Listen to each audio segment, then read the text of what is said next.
Sejumlah anggota DPR RI meminta semua pihak dapat menerima keputusan Presiden Joko Widodo yang berencana melakukan reshuffle kabinet. Reshuffle kabinet diharapkan mampu meningkatkan kinerja kabinet pemerintahan Jokowi JK. Anggota Komisi 11 DPR RI Joni G. Plate menghimbau agar partai politik dapat menerima semua keputusan Presiden terkait reshuffle kabinet.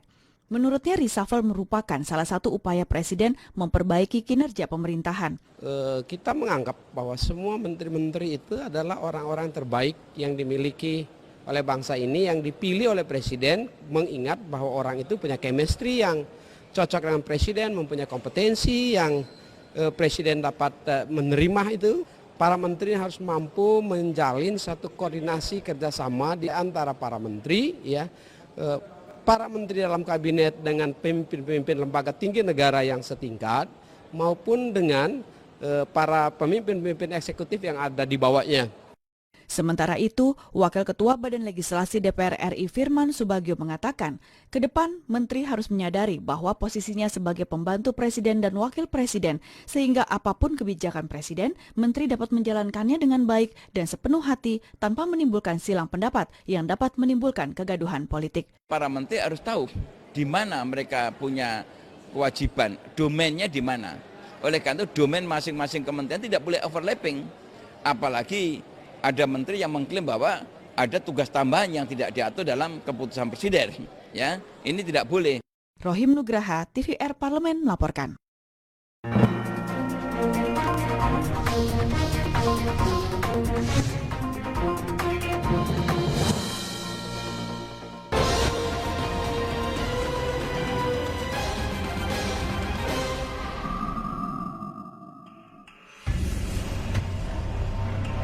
Pantai Jakarta yang selama ini dimiliki warga ibu kota, rupanya menyimpan kegaduhan. Daerah penghasil ikan bagi warga ibu kota itu telah dibagi-bagi menjadi milik swasta. Gelontoran dana untuk membuat 17 pulau reklamasi mencapai 500 triliun rupiah. Dananya berasal dari pihak swasta. Melalui keputusan Presiden nomor 52 tahun 1995, Gubernur DKI Jakarta memang bertanggung jawab melaksanakan reklamasi. Dari 17 pulau yang telah mengantongi izin prinsip, 5 pulau diantaranya kemudian mendapat tiket pelaksanaan reklamasi dari Ahok. Bagi Ahok, tak ada yang salah dalam proyek reklamasi besutannya. Pulau baru itu digadang-gadang sebagai masa depan ibu kota. Pandangan Ahok itu rupanya diamini oleh M. Taufik, Ketua Badan Legislasi DPRD DKI.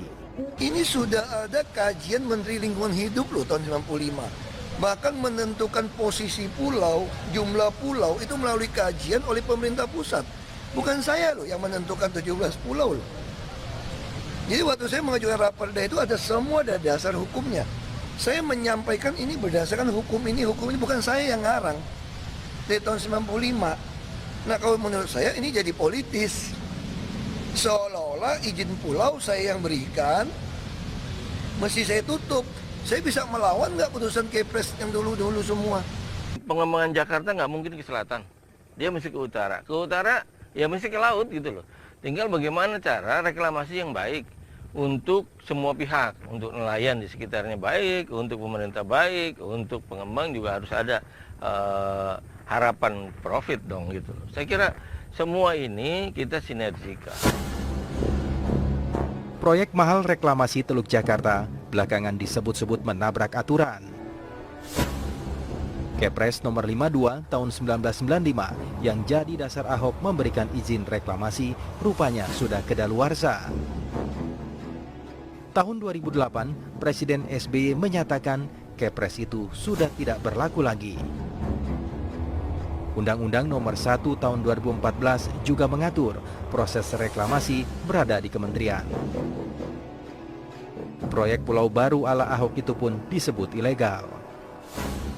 Kalau misalnya setelah keluar Undang-Undang nomor 1 tahun 2014 tentang perubahan Undang-Undang tahun 2007 tentang pemanfaatan wilayah laut dan pesisir, di mana kemudian undang-undang itu memberikan otoritas kepada menteri untuk bertanggung jawab, salah satunya mengeluarkan izin terhadap misalnya salah satunya mungkin reklamasi itu di situ. Nah, kalau misalnya reklamasi ini konstruksinya masuk dalam konstruksi pengelolaan wilayah laut dan pesisir menurut Undang-Undang Nomor 1 2014 yang kalau tidak salah diundangkan Januari 2014, maka gubernur setelah keputusan itu tidak bisa lagi memakai Kepres nomor 1 tahun 1995 sebagai dasar hukum untuk mengeluarkan izin menyangkut reklamasi itu dimanapun di seluruh Indonesia di situ. Ya, tidak bisa lagi dia pakai karena apa? Karena Undang-Undang Nomor 1 2014 sebagai peraturan perundang-undangan yang lebih tinggi itu secara alamiah, secara natural sudah mematikan denyut nadi, sudah mematikan mencabut nyawa Kepres tahun 1995 yang memberikan otoritas kepada gubernur untuk mengeluarkan izin reklamasi itu. Ini mestinya ini dihentikan dulu sampai raperdanya ini selesai. Harusnya ini dianggap tidak ada dulu semuanya apapun gitu. Mungkin secara material rugi, tetapi secara hukum untuk ketertiban ke daerah-daerah lain dan untuk masa depan ini penting. Ini dianggap tidak ada dulu. Mari kita bicara raperdanya seperti apa. Nggak ada tuh 5%, nggak ada 15%, nggak ada urusan itu dulu. Tapi ini raperdanya seperti apa? Payungnya dulu, Prof. Iya, gitu ya? Payungnya dulu. Ini memang begitu. Seperti perda, ini kan harus ada dulu misalnya undang-undangnya. Ya. Kan sudah ada undang-undangnya. Nih untuk apa perizinan konkretnya ini mestinya perdanya ini ada dulu. Sehingga raperda yang dibahas itu harus tuntas dulu. Ya, baru nanti yang izin-izin nih dikeluarkan. Nah ini kan aneh memang, aneh. Berarti yang sekarang ini ilegal, Prof? Iya, kalau saya mengatakannya ilegal. Tegas ya itu ya? Tegas ilegal. Kan tidak ada perda. Tim telusur mencoba melihat dari dekat bagaimana pembuatan pulau itu dikerjakan. Kami pun menuju ke Pulau C di daerah Kapuk.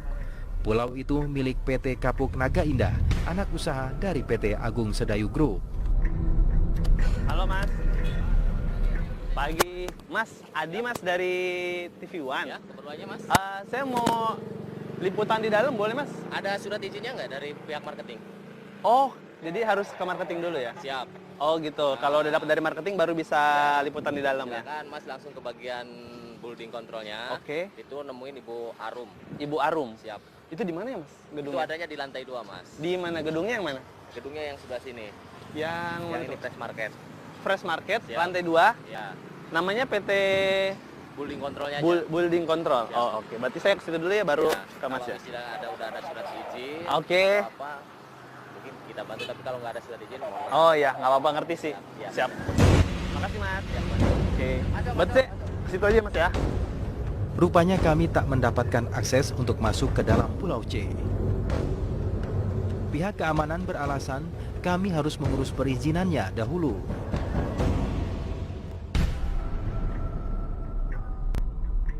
Dari udara, kami pun mendapatkan gambar bagaimana proyek Pulau C itu berjalan.